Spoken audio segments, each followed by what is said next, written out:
Muito bem, nós voltamos e vamos direto para o nosso telão da saúde ver como está a atualização dos casos do novo coronavírus no país, no estado de São Paulo e aqui na capital, Celso. Então vamos atualizar.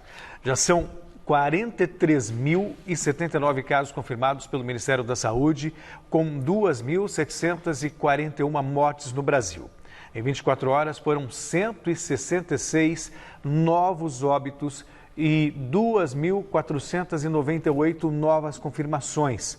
No estado de São Paulo, que concentra o maior número de notificações da Covid-19, foram confirmados 15.385 registros da doença e 1.093 mortes. Em 24 horas, são mais 805 casos no estado, com 56 novos óbitos. Na capital paulista, já foram confirmados 11.265 casos e 896 óbitos. Foram 641 novas confirmações em 24 horas. Juntos, os dois hospitais de campanha de São Paulo registram mais de 200 internações. O repórter Osmar Garrafa está ao vivo no Hospital do Pacaembu e tem as últimas atualizações. Boa noite, Garrafa.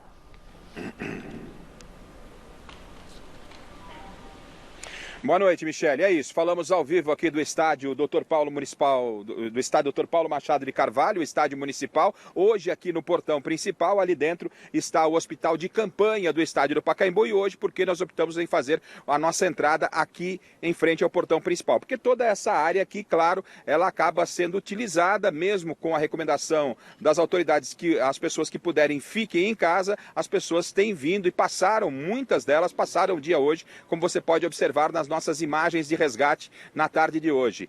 São familiares, são corredores, são pais com filhos, enfim. A polícia, inclusive, que está aqui à nossa direita também, a Guarda Civil Metropolitana, ela fica também acompanhando. Aqui à nossa direita, você pode ver, quando foi inaugurado o Hospital de Campanha do Pacaembu, existia essa barreira, porque aqui é uma área de risco biológico e a recomendação é de que ninguém passasse para cá.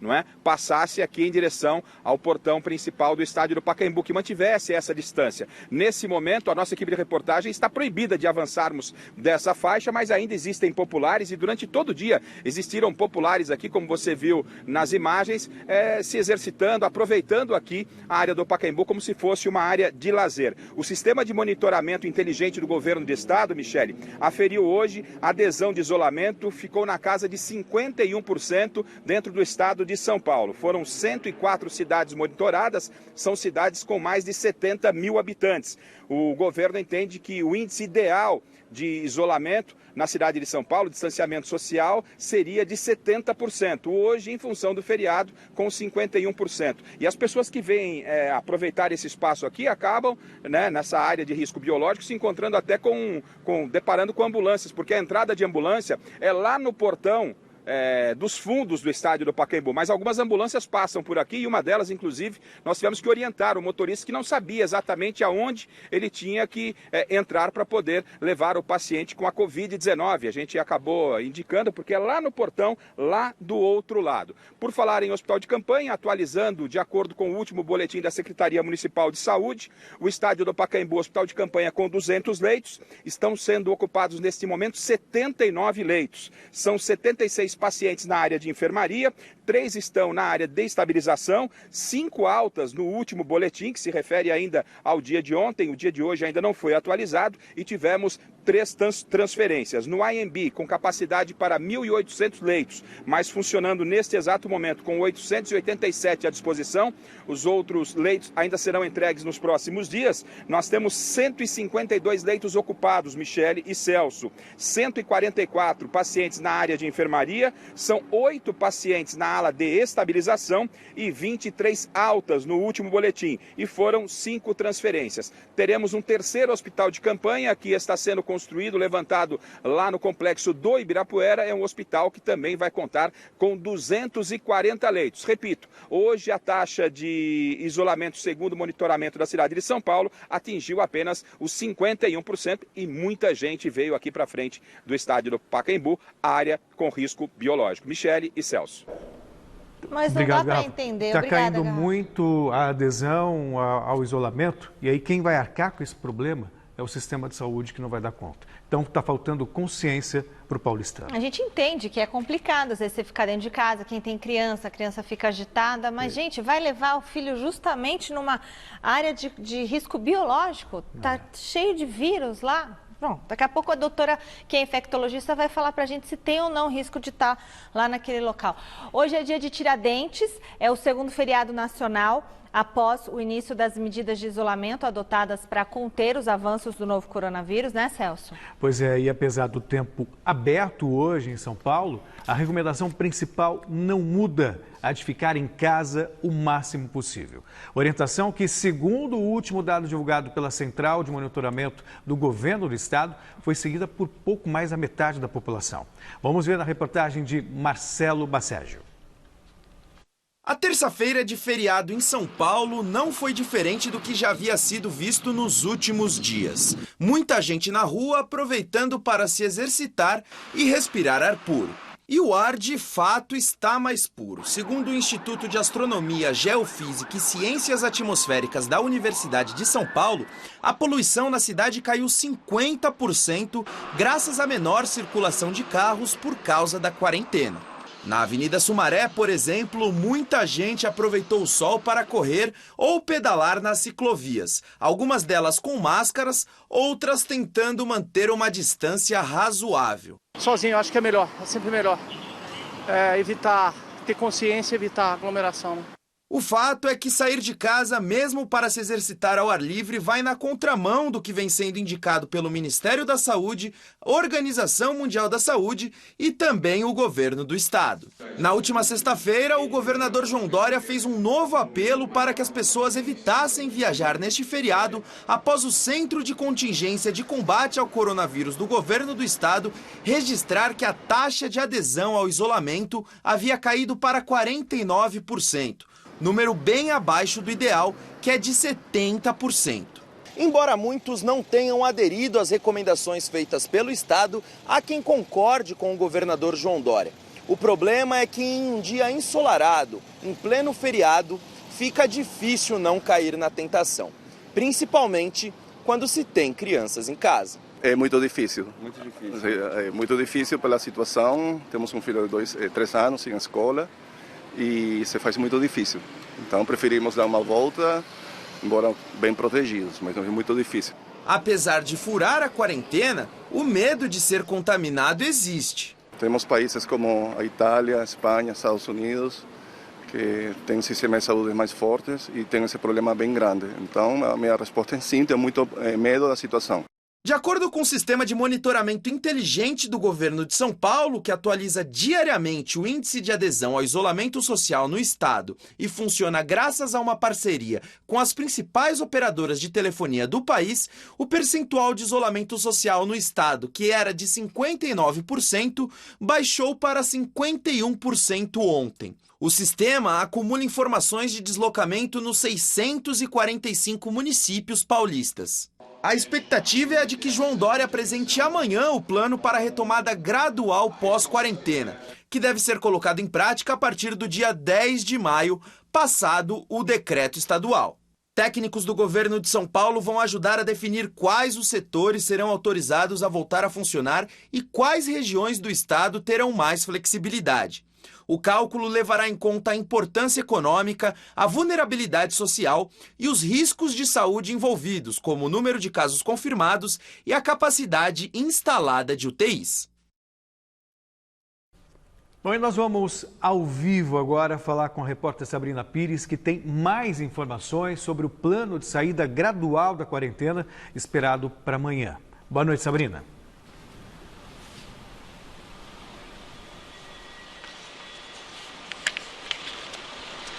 Oi, Celso, boa noite a você, a Michelle, a todos. Olha, os detalhes desse plano então amanhã, mas a gente já sabe que esse relaxamento deve começar nas cidades do interior e também que uma estratégia será a testagem em massa. 5 milhões de testes foram comprados pelo governo para que as pessoas façam aquele teste rápido de 15 minutos para saber se a pessoa tem anticorpos desse coronavírus, para que seja uma estratégia para que essa pessoa já seja liberada para o trabalho. O governador João Dória disse que todas as medidas serão sempre pautadas pela ciência, pelos especialistas, e pediu que a população fique em casa, que até o dia 10 de maio nada muda. Mas a pressão tem sido bastante forte. Hoje, por exemplo, carreata aqui na Avenida Paulista, até há pouco, pedindo a reabertura dos serviços, do comércio. Essas carreatas têm ocorrido em várias cidades há vários dias e agora, oficialmente, o comércio,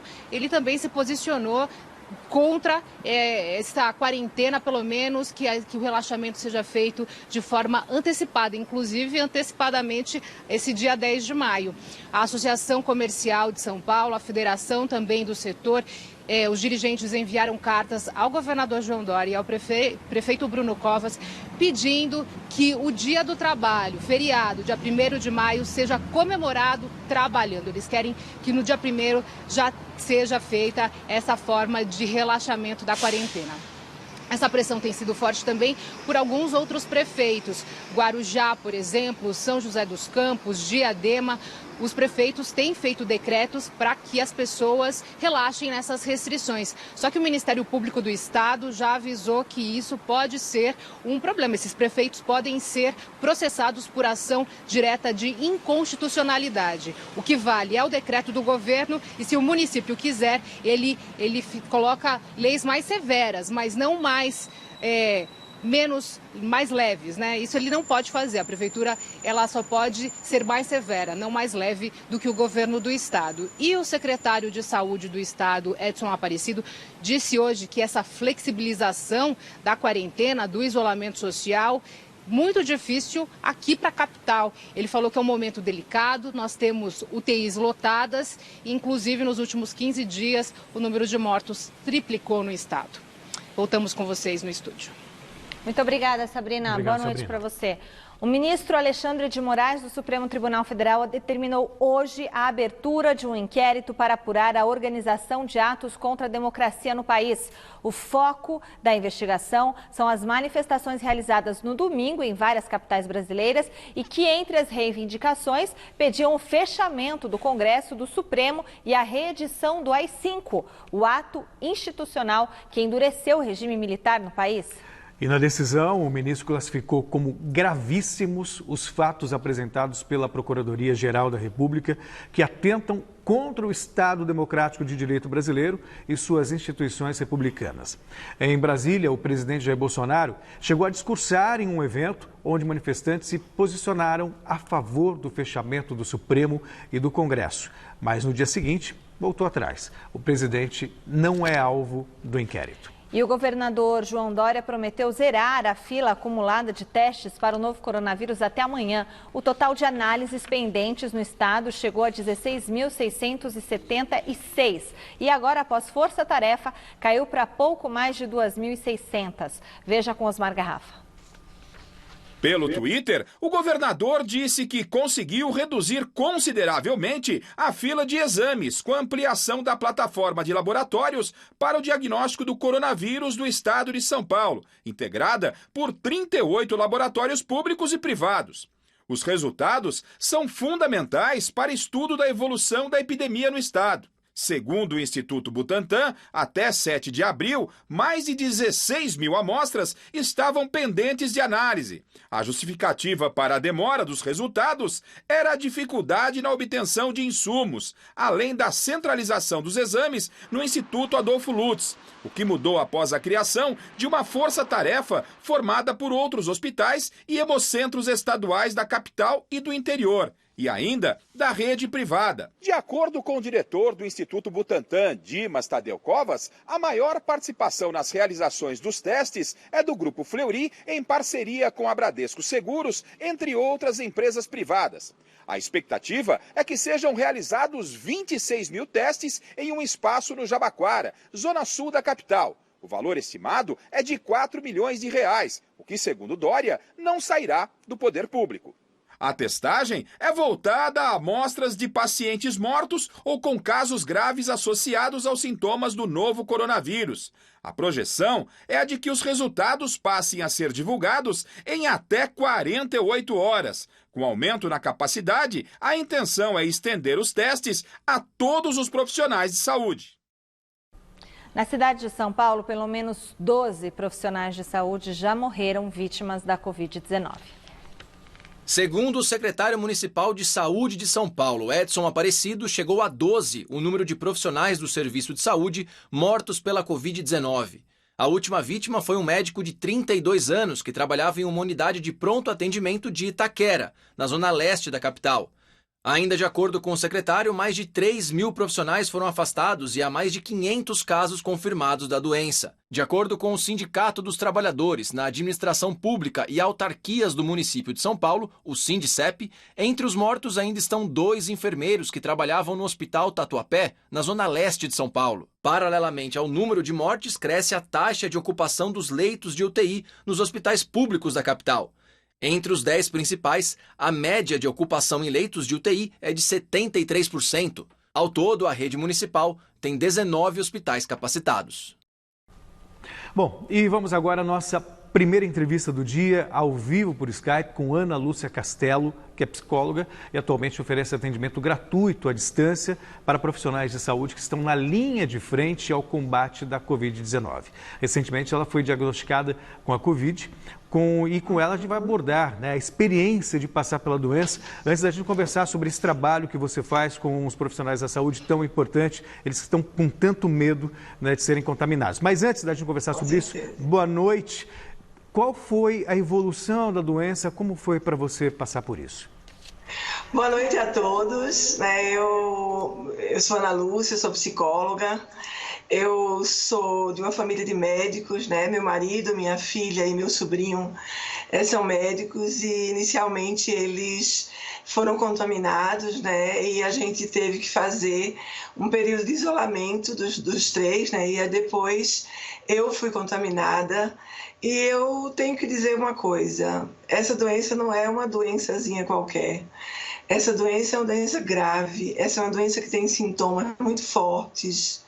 Essa doença é uma doença que faz com que a pessoa que está contaminada ache que vai morrer, porque a falta de ar que os sintomas promovem é uma coisa terrível, né? Então, eu estava ouvindo a reportagem de vocês e eu fico impressionada como as pessoas ainda não se deram conta disso, né? De ficarem em casa, de tentarem pelo menos trabalhar com as crianças. Eu trabalho com crianças, sei que é difícil, mas é muito importante, né? Eu fiquei 16 dias isoladas e, de uma certa forma, foram, eu acho, que os piores 16 dias da minha vida. Não precisei ser internada porque os médicos da casa cuidaram de mim, mas eu oriento a todos, fiquem em casa. Ana Lúcia, boa noite. Boa noite. Querida, como que foi, né, a sua rotina com a doença? Porque eu sei que primeiro seu marido e seu sobrinho pegaram, eles ficaram isolados, com você cuidando deles, e aí você também pegou a doença. E aí, como que foi a sua rotina? Você ficou um tempo isolada e os sintomas que você sentiu, né? E como que você foi saindo disso gradualmente? Eu fiquei, quando eles tiveram alta médica, né, porque os 2 trabalham em hospitais e foram tratados por médicos dos hospitais, eles cuidaram de mim, minhas 2 filhas, eu tenho 2 filhas também, uma delas é médica, eles cuidaram de mim. Mas uma das coisas que eu falei ontem numa live que eu fiz, foi que essa doença, ela teve o poder de rebaixar a minha estrutura emocional, que é uma estrutura muito forte, de mais de 25 anos de terapia.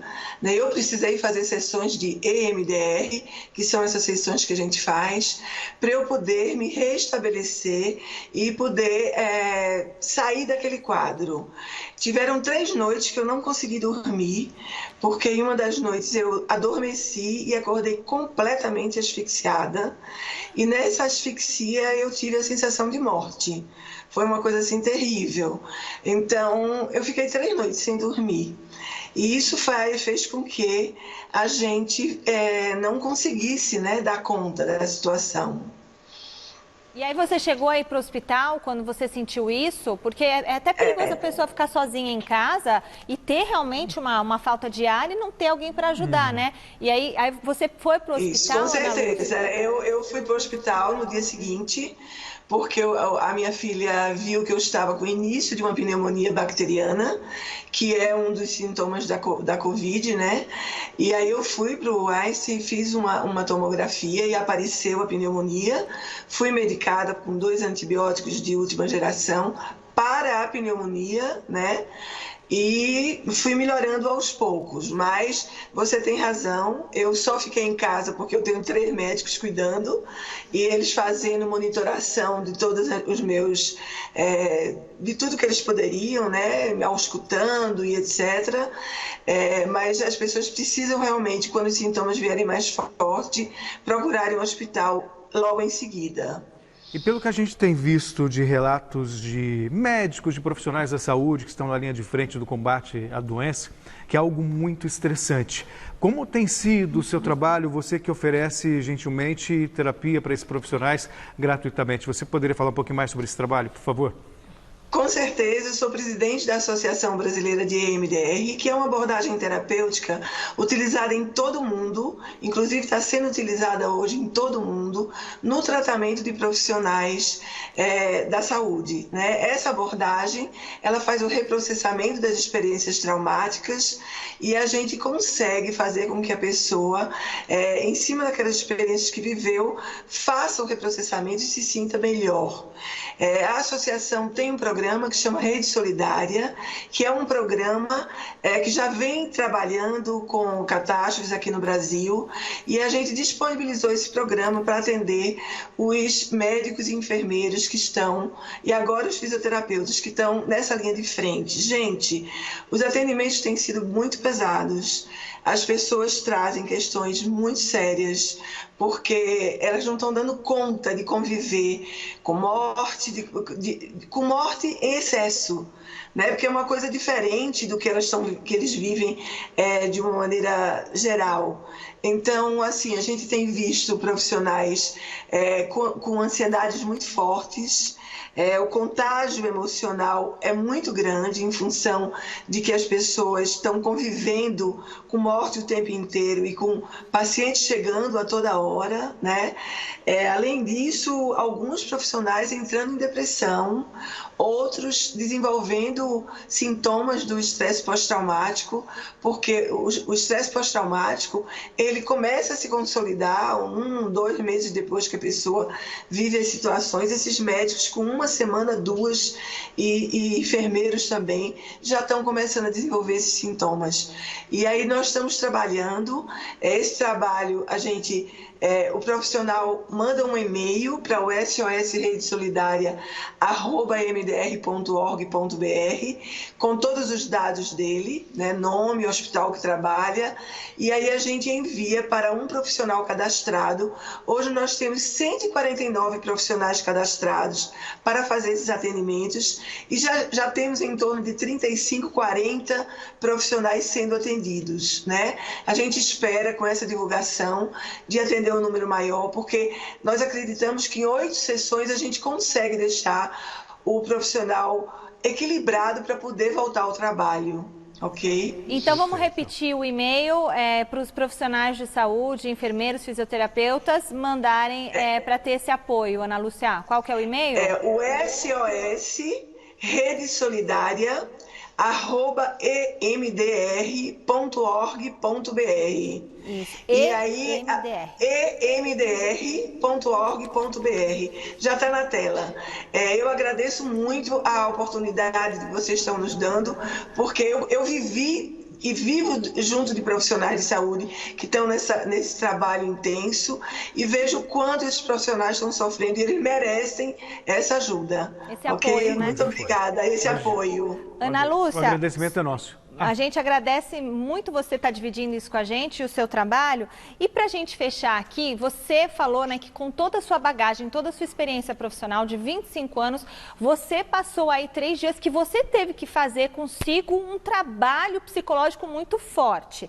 Então, para as pessoas que de repente estão em casa e que não são da área de saúde, né, que vão estar vivendo essa situação, uma dica ou alguma informação que você possa dar para que a pessoa que está em casa tenha a estabilidade emocional para atravessar esse momento, Ana Lúcia?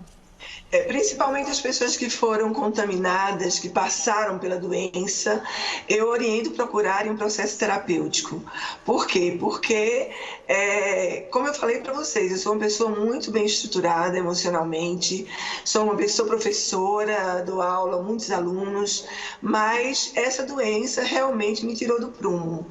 Para as pessoas que foram contaminadas, eu oriento procurar uma ajuda. E para as pessoas que estão muito angustiadas, com muito medo, procure. Tem vários profissionais que estão dando orientações, psicólogos. Pode procurar a nossa rede também, que a gente dá orientações, ok? Com o maior prazer. Muito obrigada, querida. Uma boa noite para você e um bom resto de feriado. Boa noite. Para vocês também, muito obrigada. Obrigada, Ana Lúcia. Olha, moradores em situação de rua reclamam da falta de suporte para a prevenção contra o novo coronavírus. Máscaras, álcool em gel e até sabão não existem.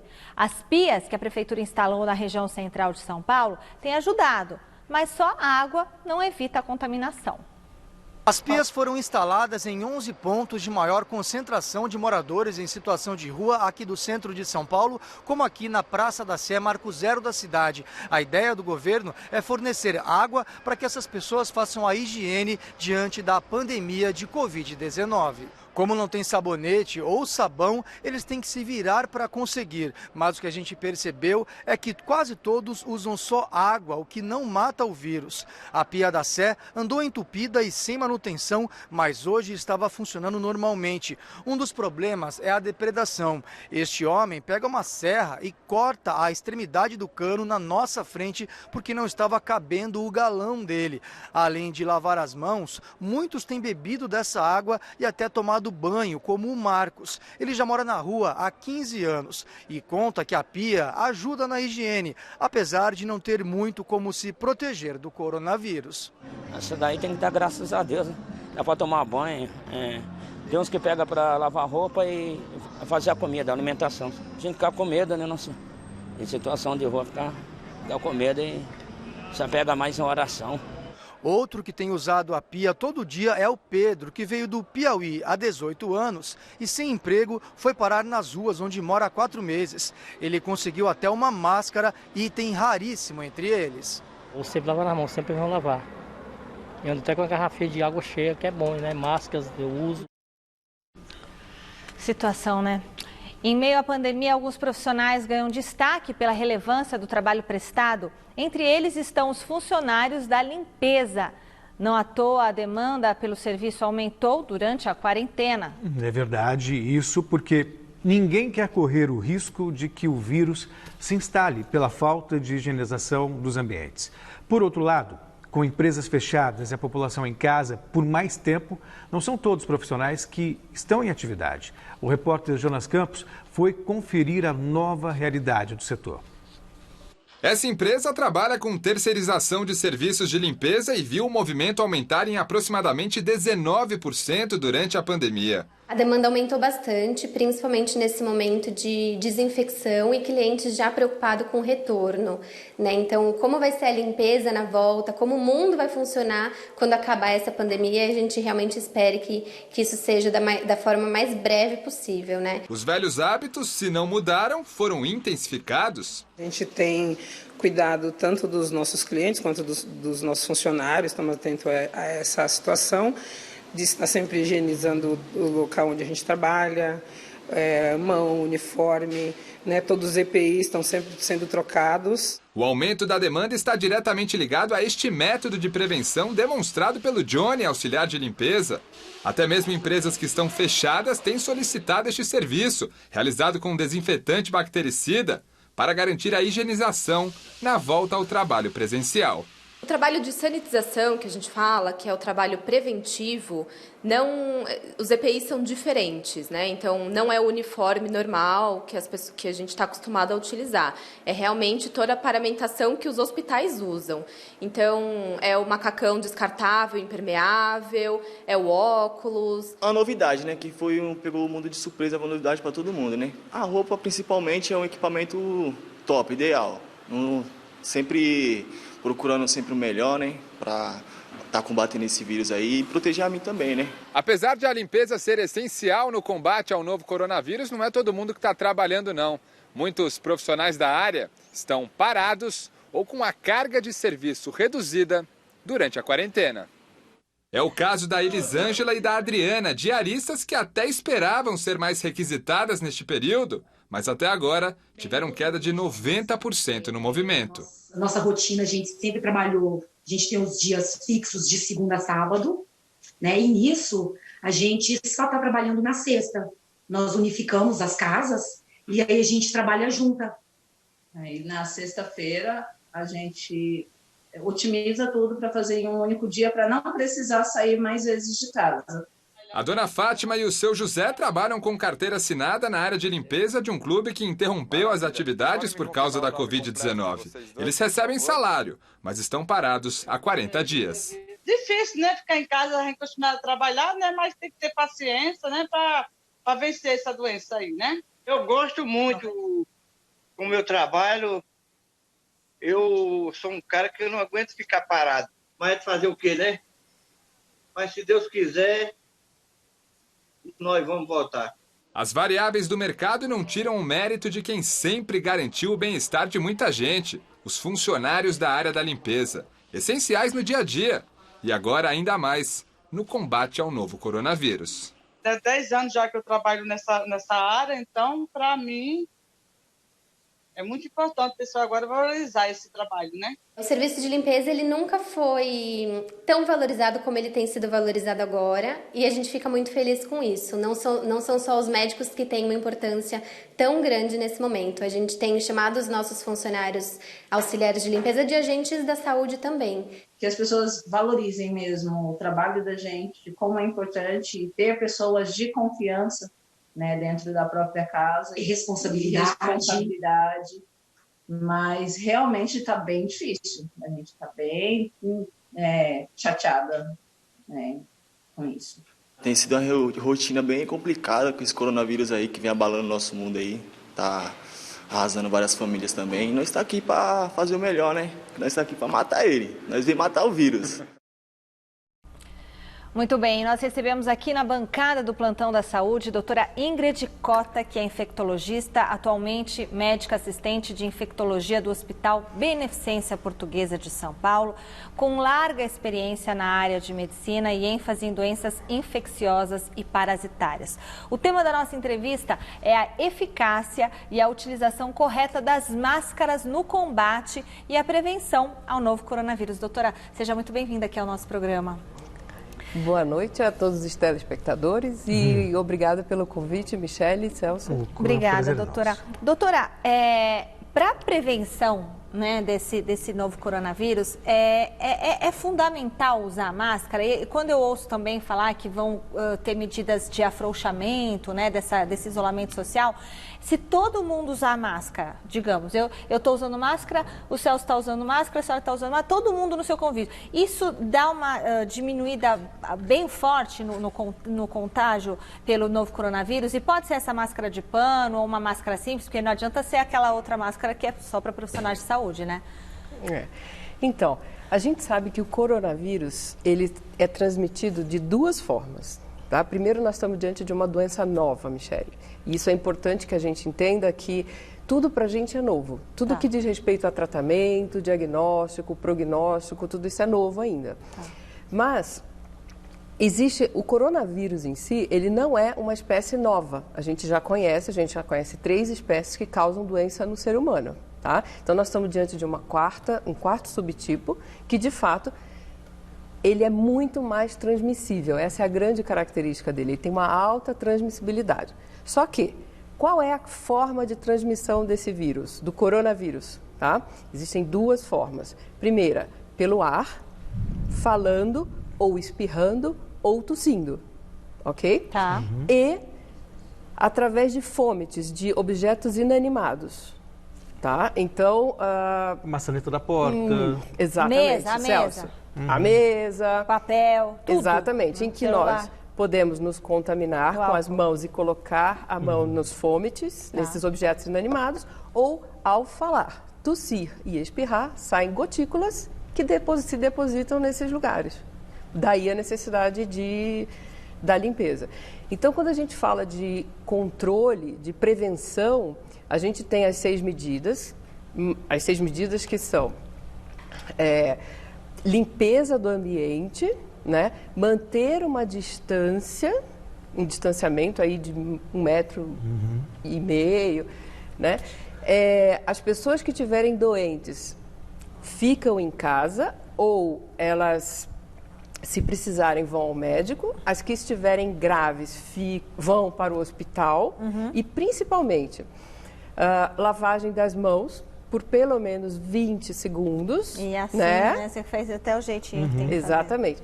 E quando a gente não estiver lavando, a gente pode desinfectar as mãos com álcool gel com pelo menos 60% de álcool, né?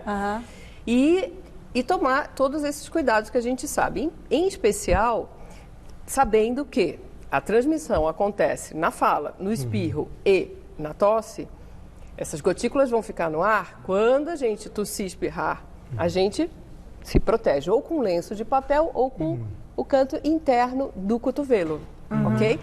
Então, diante dessas medidas, a gente tomava as maiores medidas, que era a tosse e com espirro. E hoje a gente vem, os estudos, as evidências científicas trazem que a fala também contamina, também elimina o vírus com a fala. Gotículas. Porque sai gotículas. Daí a gente agora colocar mais uma medida, que é a questão da máscara. Não esquecendo que isolamento social é a pedra angular para o controle dessa doença. Isso, é sobre isso até que eu gostaria de fazer uma pergunta, porque existe uma ânsia muito grande para que isso passe logo, por N razões. Econômicas, o tédio da quarentena e tudo. Então, vão surgindo milagres. Então, primeiro foi a cloroquina, agora as máscaras. Que fique bem claro para quem está nos assistindo. Máscara não substitui isolamento social. Exatamente. Por quê, doutora? Essa mensagem, porque a pedra angular do controle dessa infecção, que é extremamente contagiosa, é o isolamento social. A gente sabe que a principal medida é o isolamento social. Agora, onde que a máscara agrega em cuidados? Atenção, a máscara, ela chega como mais um fator, mas ela não chega como um fator substituidor dos outros dois, das medidas preventivas e do isolamento. Por quê? Porque qual é a função da máscara, Celso? A máscara, ela funciona como uma barreira física para evitar que o ar a possibilidade de propagação pela fala, de contaminação do outro pela fala, seja dificultada. Então, a grande estratégia, desde quando essa doença surgiu no mundo, a gente já sabe que nós estamos navegando no desconhecido, é uma doença nova, é importante nós termos isso em mente, daí é importante a mobilização social toda, de que todo mundo tem que fazer a sua parte. E qual que é a maior estratégia para controle dessa doença? É diminuir a velocidade de propagação dessa doença, a velocidade de disseminação. Então, a máscara, ela chega como mais um fator que ajuda a diminuir, como uma barreira física, na qual ela não protege quem está usando a máscara caseira. Ou essa máscara artesanal. Ela protege o outro, porque essa máscara, ela não tem capacidade de filtragem. Então, ela protege o outro. Por isso que diz que nós nos protegemos e daí nós nos cuidamos, que é muito nobre. Então, exatamente. Então, assim, todo mundo aqui, se está usando máscara, um acaba protegendo o outro, porque se ele usa e ele usa, então um protege o outro, não é cruzadamente, não adianta só um usar porque não está... Então é importante o uso da máscara aí nesse trabalho. Agora, doutora, a gente viu na reportagem um monte de gente com filhos ali na região do Pacaembu, né, fazendo Cooper, tomando sol, levando crianças para passear com patinete, com bicicleta. Eu sei, meus filhos ontem falaram, os pequenininhos de 4 anos, eles falaram assim, mãe, eu quero sair de casa. Olha lá, a gente está mostrando aí as imagens que o Osmar Garrafa pegou hoje, tem criancinha lá com patinete. Meu filho falou, mãe, eu quero sair, eu não aguento mais. O mais velho está entendendo. Agora os pequenos, mãe, vai ficar tudo bem? Eu falo, filho, vai ficar tudo bem, a gente está se protegendo. E eles estão apavorados, porque não sai de casa. O fato deles estarem aí, neste local, é perigoso? Dar uma volta, de repente, no quarteirão com a criança, só eu e a criança, é perigoso? Então, assim, o que a gente faz? Por exemplo, porque os meus não saem de casa faz mais de um mês, né? Não sai, não vê, só vê a luz ali que entra em casa, mas não sai. Só saio eu, né? Porque eu tenho que vir trabalhar e volto. Também não sai para mais nenhum lugar, é tudo delivery, né? Aí chega o negócio do delivery e parece que já está contaminado. Eu dou um grito, não encosta, ninguém encosta. Não encosta na caixa da pizza, porque é perigoso. Deixa que a mamãe pega. Aí a mamãe pega, põe a caixa da pizza, abre a caixa da pizza, lava a mão, pega o pedaço de pizza, põe no prato e depois lava a mão de novo, levo lá. Sabe, é toda uma neura que se cria. Então, assim, para os pais que estão levando os filhos passear e essas pessoas que estão indo correr, tomar sol, o que a senhora diz? Bom, eu acho que se a gente entender que o isolamento social é a pedra fundamental para a gente controlar essa doença dentro da sociedade, o ideal é não sair de casa. É, de fato, cumprir, Michele, com esse isolamento social. A gente sabe que existem situações extremas, de pessoas que vivem situações extremas e que precisam, de fato, sair. Nesses casos, nós estamos sugerindo a máscara caseira ou a máscara artesanal. Tá?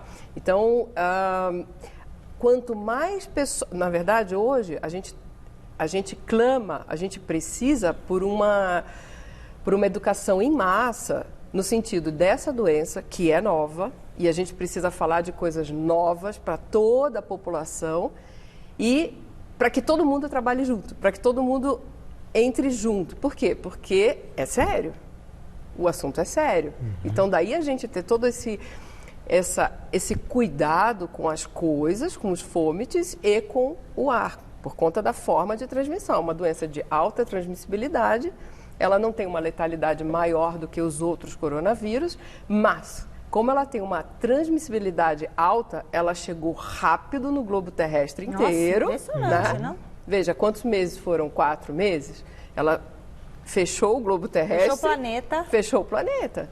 E quanto maior o número de infectados, maior vai ser o número de óbitos. A letalidade vai ser proporcional ao número de infectados. Então, como ela infecta muito, então, como controlar essa infecção?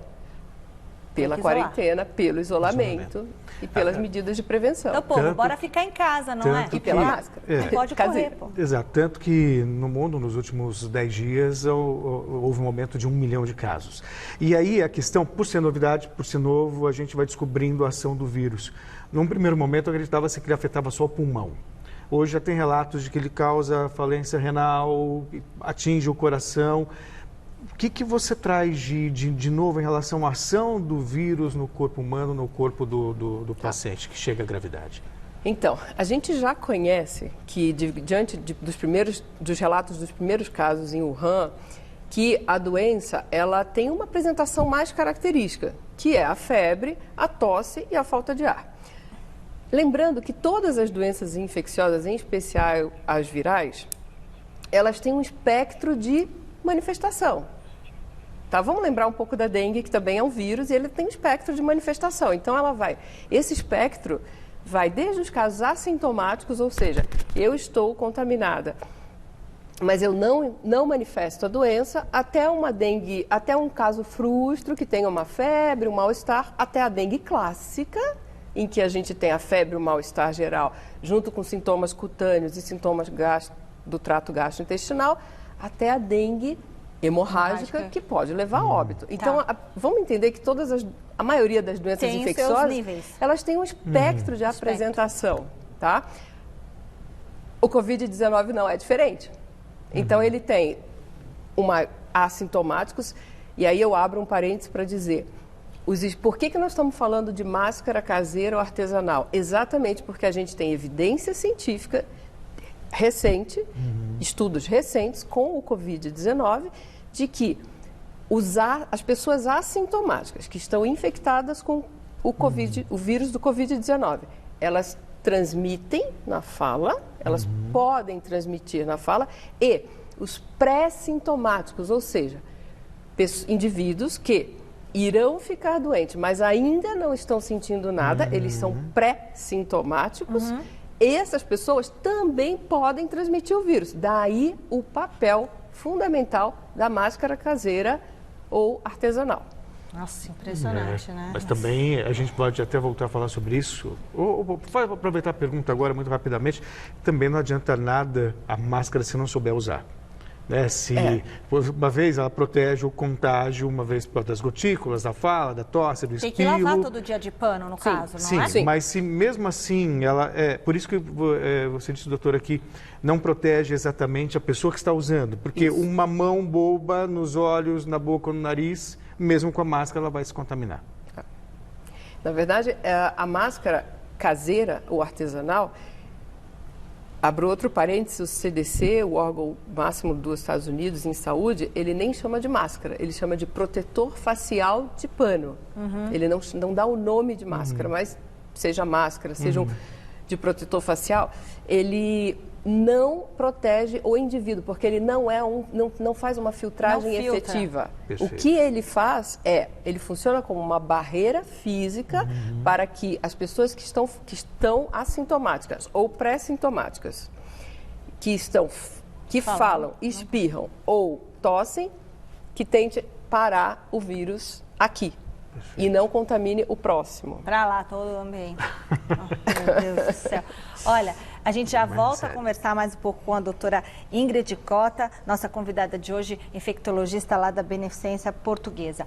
Olha, como já aconteceu, né, e como acontece com a maioria do comércio, o momento também é de crise para os produtores e revendedores de flores. O setor já enxerga perdas de quase R$1,5 bilhão até o próximo mês. E com o cancelamento de grandes eventos, como casamentos, comprar flores deixou de ser uma prioridade para a população.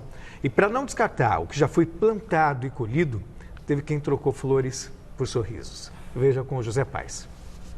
Presentear alguém com flores sempre foi um gesto de carinho. E um pouco de carinho é justamente o que a gente precisa nesse período de crise. A Thalita foi surpreendida com o mimo do marido Hugo. Dona Thalita, gostou do presente? Adorei, gostei bastante. Maridão acertou em cheio? Acertou. Adoro flor. Segundo o Instituto Brasileiro de Floricultura, o Ibraflor, a produção e venda de flores no Brasil movimenta mais de R$8,5 bilhões. Só que a pandemia do novo coronavírus atingiu drasticamente o ramo em 2020. Um levantamento feito pelo Ibraflor estima que a categoria pode deixar de vender quase R$1,5 bilhão até o Dia das Mães, principal data para esse tipo de comércio. O começo do ano é sempre fraco para a gente, depois vieram as chuvas, até a parte que o Ceasa alagou, foi toda aquela sujeira, diminuiu bem nossa clientela. Quando ele estava começando a retomar a economia, o faturamento, veio essa onda do Covid-19. Acabou fechando o CEAGESP, nosso principal ponto de venda. Se não tem como o cliente final ter uma ideia da compra, querer o produto, logicamente o atacadista também não vai ter a saída de produto. Assim como a Companhia de Entrepostos e Armazéns Gerais de São Paulo, a CEAGESP, a Companhia Regional de Abastecimento Integrado de Santo André, a CRAISA, também suspendeu por um período indeterminado a venda de flores. De acordo com o Ibraflor, essa interrupção generalizada das vendas vai contribuir para a falência de quase 70% dos produtores do setor. Nós suspendemos por 90 dias a cobrança que o Ceasa do Grande ABC cobra pelo aquele espaço que eles estão lá. Com certeza o governo vai ter que olhar com bastante atenção pós-crise, pós-Covid, este segmento da agricultura nossa. Para reduzir o estrago causado pela pandemia, essa floricultura resolveu fazer uma campanha que vai distribuir tulipas gratuitamente pela Grande São Paulo. Basta se cadastrar no site da empresa que a flor chega no endereço solicitado em até 5 dias úteis. Foi assim que a Thalita, aquela do início da reportagem, acabou presenteada. Com o cancelamento de festas e casamentos, parte das flores de corte que seriam utilizadas para a decoração desses eventos está sendo jogada no lixo. A ideia é aproveitar esse material que seria descartado e levar alegria em tempos difíceis. O mundo está tão carente e a flor ela tem esse papel de trazer coisas boas para as pessoas, desejar felicidades, carinho, o amor que as pessoas têm uma pelas outras. Então foi essa a intenção, na verdade, né? Tentar aproximar que esse é o papel da flor, né? As vendas online e individuais vêm movimentando o pouco que ainda sobrou do ramo em funcionamento. Em Olambra, cidade considerada o polo das flores no país, 70% do que foi cultivado já virou lixo. Para ajudar o pequeno e médio produtor, o Mercadão das Flores na Zona Oeste de São Paulo criou a ação Florescer, que reúne produtores de todo o estado. Até a semana passada, mais de 80 mil itens de produtores que fazem parte do projeto já tinham sido comercializados. Diariamente chega caminhão aqui com flores, com plantas. Ontem chegou mais um produtor, todos os dias. É um pouco apreensivo, mas pelo menos é uma saída, né? Sempre tem alguém querendo presentear alguém com flor. Nesse momento tão difícil, a flor foi uma grande surpresa, uma grata surpresa. O mercado de flores deve ser um dos últimos a se recuperar totalmente da crise atual. Até lá, os atos de amor e de delicadeza serão fundamentais para que a vida seja um pouco mais doce. Como é que é receber uma flor aí depois de 10 anos de casada, hein? É emocionante, né? Sabe que o amor ainda tá no ar ainda. E a flor é um gesto de carinho, é mais ou menos por aí? Sim, bastante. Vai fazer parte do jardim que nós temos ainda em casa. Ai, que graça, depois de 10 anos, né? Não é fácil não, mas olha que bom, né? Que bom que tem gente que faz assim. Vamos falar agora do impacto do novo coronavírus no mundo do esporte com o nosso giro de notícias.